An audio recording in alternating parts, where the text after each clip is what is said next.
In a humble town nestled on the gentle slopes of Galilee, there lived a carpenter named Jotham.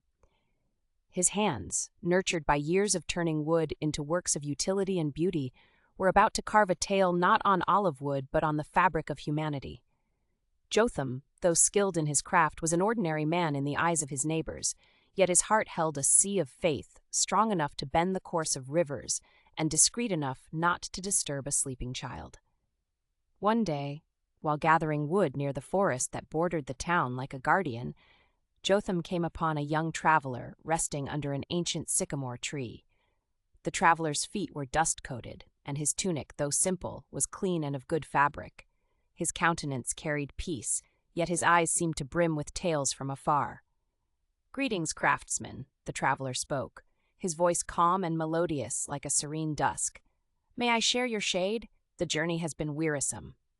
Moved by a hospitality known to those who live beneath the wide heavens, Jotham invited the stranger to his simple home. Over bowls of lentil stew, the traveler, who introduced himself as Aaron, shared stories of his wanderings, of places where seas met mountains and deserts whispered under moonlit skies. Yet what caught Jotham's deep interest were not tales of landscapes, but of encounters with men of goodwill, scholars, and those whose hearts were caverns of questions. "What leads you to our town?"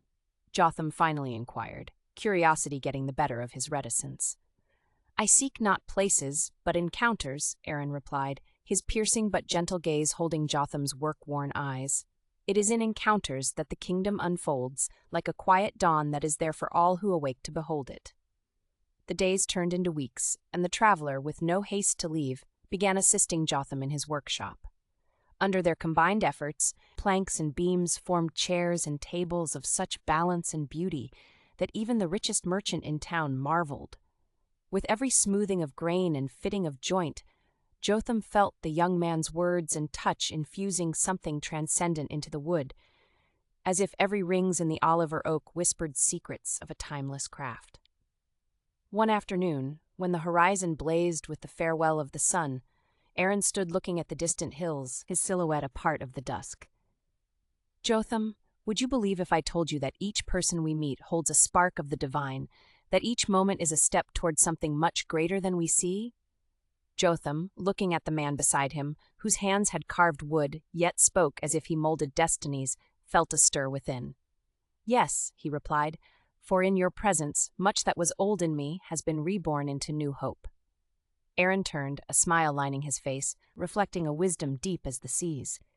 "Then my journey here has found its purpose, and soon I must carry on, for the road calls those who are listeners to greater tales and sharers of the great narrative."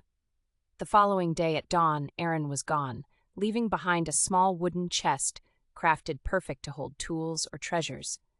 As seasons changed the faces of fields and hearts of men, Jotham often mused over the stranger's visit. Each time his hand passed over the grain of wood, he remembered that each had its part in a greater story, one of hope, rebirth, and infinite possibilities. Years later, the tale of Jotham and Aaron was no longer told as one of a carpenter and a traveler, but of two architects who built not merely with wood, but with moments and encounters, a kingdom not seen by eyes but felt by hearts, perpetual and softly powerful like the silent pulse of the earth beneath us all.